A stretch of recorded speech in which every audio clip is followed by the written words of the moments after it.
घाट श्री श्याम भगवान की कथा लेकर चलते हैं।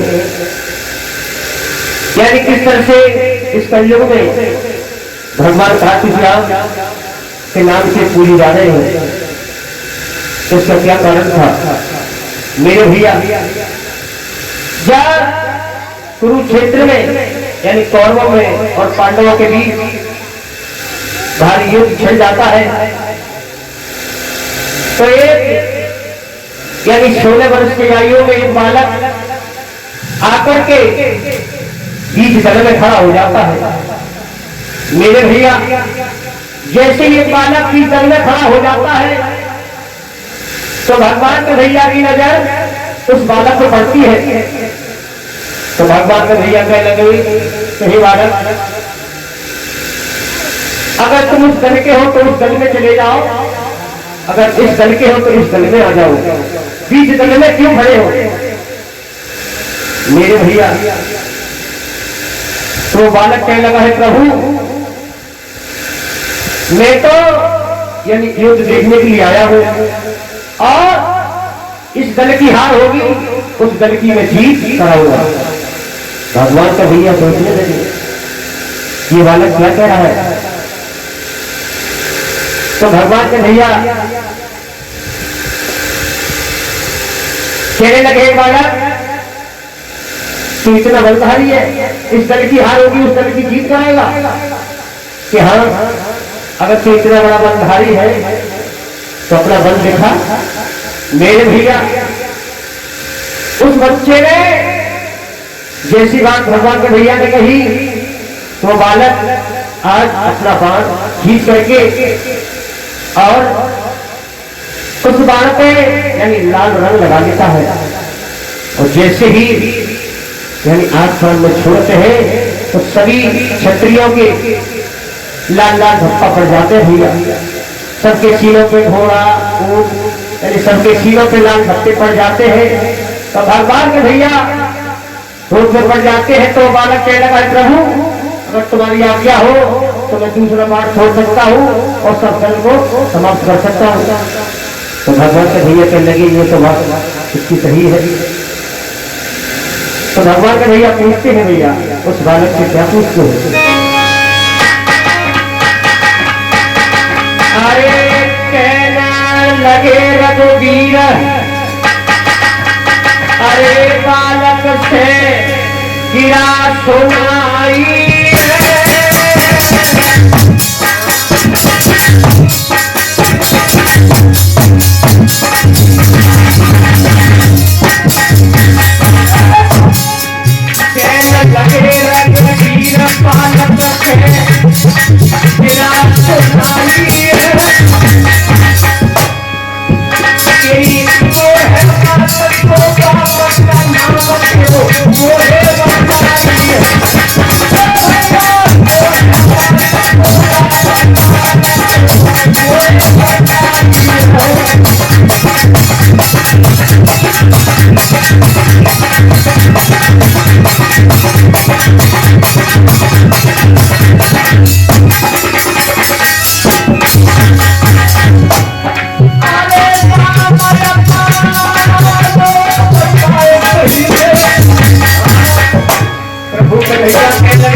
भगवान के भैया कहने लगे, हे बालक यानी तू कहां का रहने वाला है,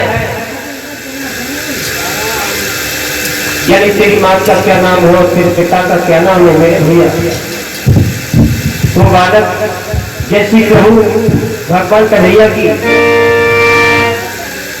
ये निवास सुनते हैं तो कह रहे हैं, प्रभु आप अगर मेरा नाम और मेरे पिता का नाम पूछना चाहते हो तो सुनो।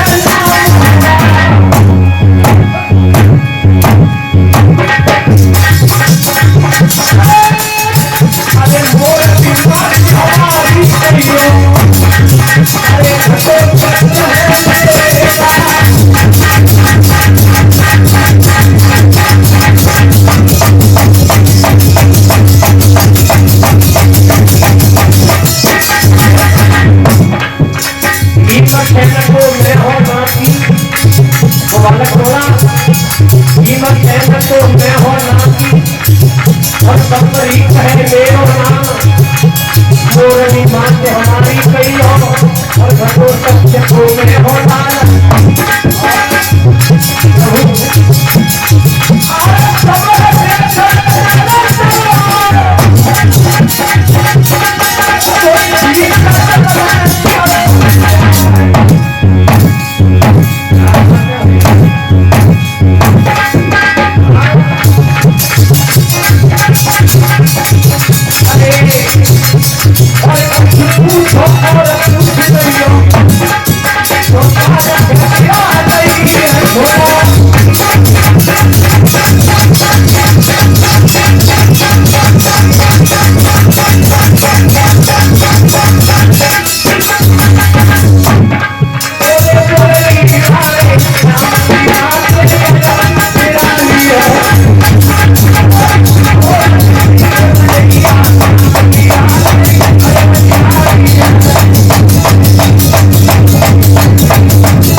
तो भगवान का भैया मन में सोचते हैं भैया कि अब मैं क्या करूं इसके साथ में।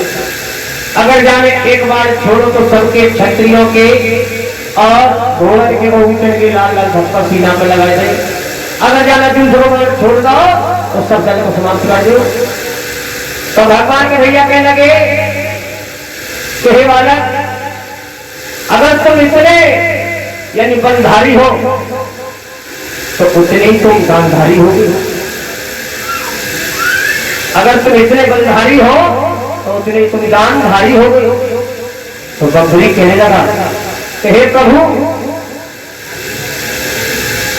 अगर आपकी कुछ इच्छा हो तो आप मांग सकते हैं। मैं इतना बलधारी हूं और उतना ही मैं दानधारी हूं।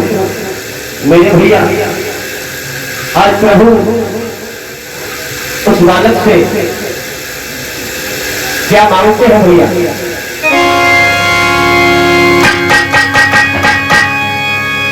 तुम शीश दियो काट, सुन बालक मेरी अरज हमारी है।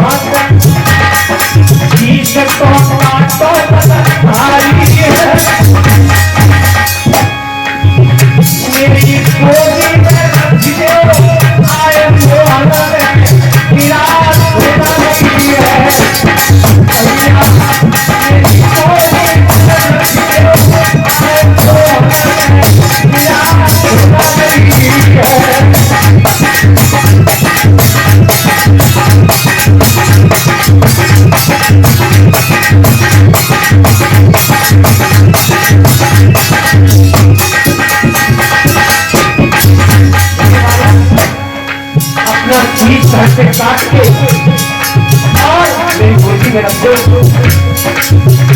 तो बकरी कहने लगा प्रभु ऐसा ही होगा।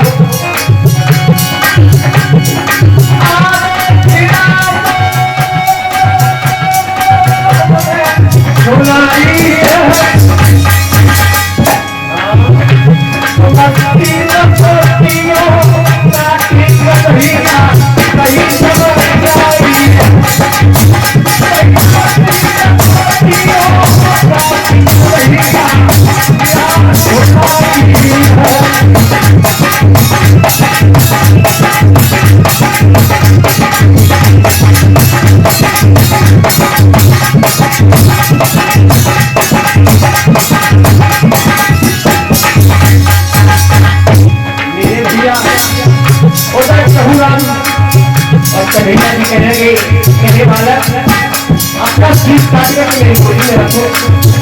और जैसे बकरी चलता है और शनि सवारी नहीं करते हैं और ठेला हाथ में लेते हैं भैया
जैसी कन्हैया जी ने कहा कि अपना शीश घर से काट के और मेरी गोदी में रख दो।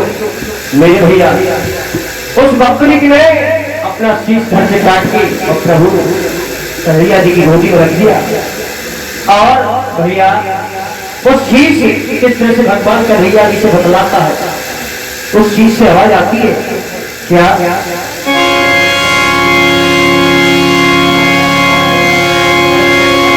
तो घर से काटो शीश और श्याम की गोदी धरो समारी, शीश मोहन से बतलाए रहो तुम सुनो कथा। अरे उस शीश की तरह से भगवान कन्हैया से बतलाता है।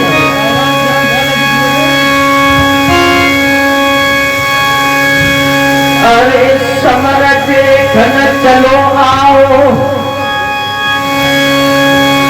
बहुत इच्छा हटी हमारी।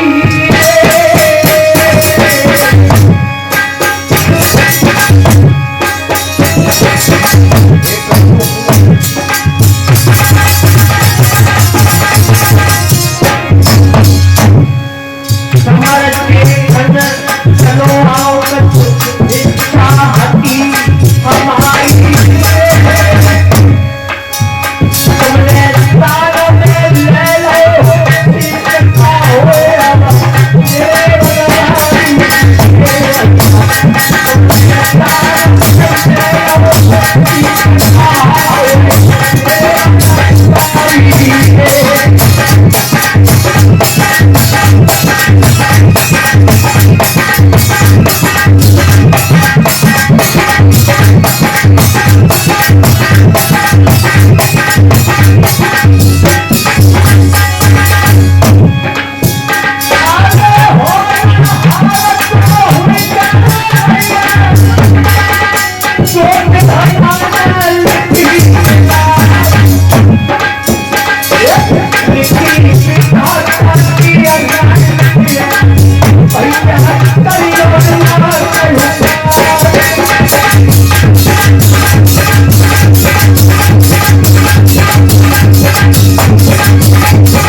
उस बालक का शीश भगवान श्याम से बतलाता है। कहे प्रभु समर देखने की बहुत इच्छा है, अब मैं कैसे देखूं? तो भगवान कन्हैया जी कहने लगे, कहे बकरी आप मांगो, आपकी क्या इच्छा है? तो वो कटा हुआ सर क्या मांगता है भैया? कहे प्रभु सर्वप्रथम मुझे समर देखने की बहुत इच्छा है, और मैं यानी समर कैसे देखूं? तो भगवान कन्हैया जी कहने लगे, हे बकरी, आप समर देख सकते हो मगर समर रण नहीं पाओगे। मेरे भैया ठीक है प्रभु, मैं यानी जो तो मुझे देखने के लिए मिल जाए। और यानी दूसरी बात मांगी, तो हे प्रभु, मैं आने वाले कलयुग में आपकी नाम से मेरी पूजा हो। तो भगवान प्रभु कहने लगे कि कलयुग में आप मेरे नाम से पूजोगे। तो बोल भैया कटा हुआ सर, आज इस कलयुग में खाटू श्याम के नाम से पूजता है मेरे भैया। उधर यानी तो सर भगवान भैया से मांगता है। भगवान भैया ने कहा कि ऐसा ही होगा मेरे भैया।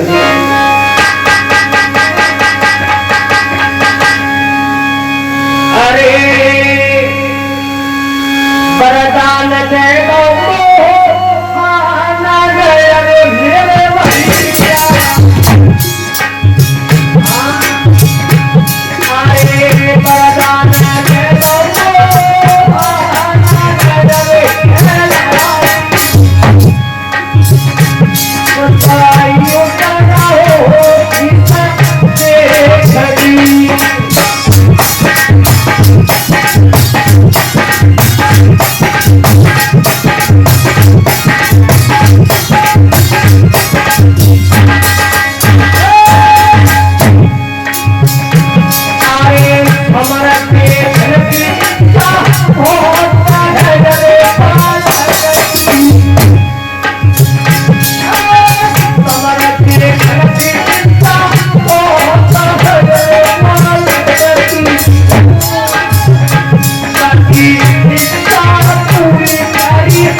और ये 100 रुपए यानी कृषि भैया यानी सिद्धपुर की तरफ से ये अपने हाथों से भगवान की तरफ दान करके भगवान ऐसे भक्तों को रक्षा करें। भैया रे और फला तो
100 रुपए मनोज कश्यप, ये भी अपने हाथों में भगवान की तरफ करके भगवान है